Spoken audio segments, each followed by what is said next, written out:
మనం రోజూ నడిచే ఈ నేల ఉంది కదా, దాని కింద ఏముంది? జస్ట్ మట్టి, రాళ్లేనా? అస్సలుగాదు. అది మన భూమి పైన ఉన్న ఒక డైనమిక్ పొర, అదే భూపటలం. దాని గురించి ఈరోజు మనం తెలుసుకోబోతున్నాం. ముందుగా భూమి బయటి పొర గురించి బేసిక్స్ చూద్దాం. ఆ తర్వాత ఖండాలకి, సముద్రాల కింద ఉండే పటలానికి మధ్య తేడాలేంటో తెలుసుకుందాం. మరి కనిపించని ఈ సరిహద్దుల్ని ఎలా మ్యాప్ చేస్తారో చూసి చివరగా మన గ్రహం పురాతన మూలాల గురించి మాట్లాడుకుందాం. సరే, మొదటి భాగంతో మొదలుపెడదాం. భూమి బయటి పొర, దాని బేసిక్స్ ఏంటి? సో అసలు ఈ భూపటలం అంటే ఏంటి? సింపుల్గా చెప్పాలంటే ఇది మన గ్రహం పైన ఉండే ఒక గట్టి పొర అన్నమాట. మనం నిలబడే నేల, చూసే పర్వతాలు, ఆఖరికి సముద్రాల అడుగుభాగం ఇవన్నీ ఈ పటలంలో భాగమే. అసలు భూమి మీద జీవం ఉందంటే దానికి ఆధారం ఇదే. అయితే ఈ పటలమంతా ఒకేలా ఉండదు. ఇక్కడే అసలు కథ మొదలవుతుంది. అదే మన రెండో భాగం, ఖండాంతర సముద్రపు పటలాలు. రెండు వేర్వేరు కథలు. చూడండి, భూపటలము రెండు రకాలుగా ఉంటుంది. ఒకటి మనముంటున్న ఖండాలను తయారు చేసేది. ఇది గ్రానైట్ లాంటి రాళ్లతో తయారై చాలా మందంగా ఉంటుంది, కాని బరువు తక్కువ. దానికి కంప్లీట్ ఆపోజిట్ సముద్రాల కింద ఉండే పటలం. ఇది బసాల్ట్ రాళ్లతో తయారవుతుంది, చాలా పల్చగా ఉంటుంది, కాని బరువు ఎక్కువ. ఈ చిన్న తేడానే మన భూమి స్వరూపాన్ని మొత్తం డిసైడ్ చేస్తుంది.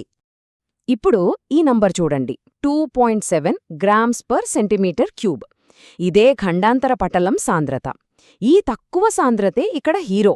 దీనివల్లే ఖండాలు నీళ్లమీద పెద్ద ఓడ తేలినట్టుగా కింద ఉన్న మ్యాంటిల్ మీద తేల్తూ సముద్రమట్టానికి పైనుంటాయి. దానికి భిన్నంగా సముద్రపు పటలం సాంద్రత 3.0 అనిపించొచ్చు. అదేంటి, జస్ట్ 0.3 కదా తేడా అని. కానీ భూగర్భశాస్త్రంలో ఈ చిన్న తేడానే ఒక పెద్ద గేమ్ చేంజర్. ఈ ఎక్కువ బరువల్లే రెండు ప్లేట్లు ఢీకొన్నప్పుడు సముద్రపు పటలం ఎప్పుడూ ఖండాంతర పటలం కిందకి చొచ్చుకుపోతుంది. అగ్నిపర్వతాలు, లోతైన సముద్ర కందకాలు ఏర్పడడానికి కారణం కూడా ఇదే. ఇక మందం సంగతికొస్తే ఈ తేడా ఇంకా పెద్దది. ఈ చార్ట్ చూస్తే క్లియర్గా అర్థమవుతుంది. సముద్రపు పటలం జస్ట్ 5 నుండి 10 కిలోమీటర్లు, అంటే చాలా పలుచుగా ఉంటుంది.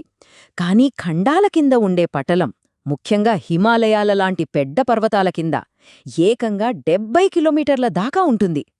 ఈ తేడా ఎంత పెద్దదంటే భూకంపాలు ఎక్కడ వస్తాయి, పర్వతాలు ఎలా ఏర్పడతాయి అనే విషయాలను కూడా ఇదే కంట్రోల్ చేస్తుంది. మరి ఇంత పెద్ద ఖండాలు వేటితో తయారయ్యాయి? ఇక్కడ చూడండి, దాదాపు 47% ఆక్సిజన్, 28% సిలికాన్. వినడానికి వింతగా ఉన్నా ఇదే నిజం. ఈ రెండూ కలిసే సిలికేట్ ఖనిజాలుగా మారతాయి. గ్రానైట్ లాంటి రాళ్లకు ఇవే బేసనమాట. తర్వాత స్థానంలో అల్యూమినియం ఉంది. సరే, ఇప్పుడు నెక్స్ట్ సెక్షన్కి వెళ్దాం. దాగి ఉన్న సరిహద్దులు. అంటే మన కంటికి కనిపించని వాటిని ఎలా చూస్తారు? ఇక్కడ అందరికీ ఒక డౌట్ వస్తుంది. భూమి లోపలికి మనం అంత లోతుగా తవ్వలేం కదా. మరి అలాంటప్పుడు ఈ పటలం ఎక్కడ ముగుస్తుంది, దాని కింద ఏముంది అని మనకు ఎలా తెలుస్తుంది? దానికి సమాధానం భూకంప తరంగాల్లో ఉంది. దీన్ని సింపుల్గా అర్థం చేసుకోవాలంటే, ఒక గదిలోంచి ఇంకో గదిలోకి వెళ్తే సౌండ్ మారుతుంది కదా, అలాగే భూకంపం వచ్చినప్పుడు పుట్టే తరంగాలు కూడా భూమిలో ఒక పొర నుంచి ఇంకో పొరలోకి వెళ్తున్నప్పుడు వాటి స్పీడును మార్చుకుంటాయి. ఈ స్పీడ్లో వచ్చే మార్పులనే సైంటిస్టులు స్టడీ చేసి భూమి లోపల ఏముందో చెప్తారు. అలా కనిపెట్టిందే ఈ మోహో సరిహద్దు. ఇది పటలానికి, దాని కింద ఉండే వేడి, దట్టమైన మ్యాంటిల్కి మధ్య ఉండే ఒక లైన్ అన్నమాట. రైట్, మనం ఇప్పుడు చివరి భాగానికొచ్చేశాం. 4వ భాగం, మన గ్రహం యొక్క పురాతన మూలాలు, అదే క్రీటాన్లు. అసలు ఈ క్రేటానంటే ఏంటి? వీటిని ఖండాల యొక్క పురాతన హృదయాలు అని చెప్పొచ్చు.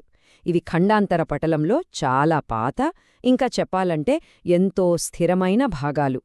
కొన్ని బిలియన్ల సంవత్సరాలుగా ఎన్నో మార్పులను చూసినా ఇప్పటికీ చెక్కుచెదరకుండా నిలబడి ఉన్నాయి. వీటి లక్షణాలు కూడా చాలా స్పెషల్. ఇవి ఎప్పుడూ టెక్టానిక్ ప్లేట్ల మధ్యలో చాలా సేఫ్ జోన్లో ఉంటాయి. అందుకే వీటిపై భూకంపాల ప్రభావం తక్కువ. ఇవి చాలా గట్టిగా, దృఢంగా ఉంటాయి కాబట్టే ఇన్ని బిలియన్ల సంవత్సరాలుగా నిలబడ్డాయి. ఇంకా ఇంట్రెస్టింగ్ విషయం ఏంటంటే, వజ్రాల లాంటి ఎన్నో విలువైన సహజ వనరులు ఈ స్థిరమైన ప్రాంతాల్లోనే దొరుకుతాయి. సో ఫైనల్గా మనమేం తెలుసుకున్నాం? మన కాళ్ల కింద ఉన్న నేల అనేది కేవలం ఒక గట్టి ఉపరితలం కాదు. అది పురాతన, స్థిరమైన క్రేటాన్లతో, నిరంతరం కదులుతూ ఉండే టెక్టానిక్ ప్లేట్లతో తయారైన ఒక సంక్లిష్టమైన పజిల్. తేలికైన ఖండాలు, బరువైన సముద్ర పటలాల మధ్య జరిగే ఈ ఆట భవిష్యత్లో మన భూమి రూపురేఖలను ఇంకెలా మార్చబోతోంది?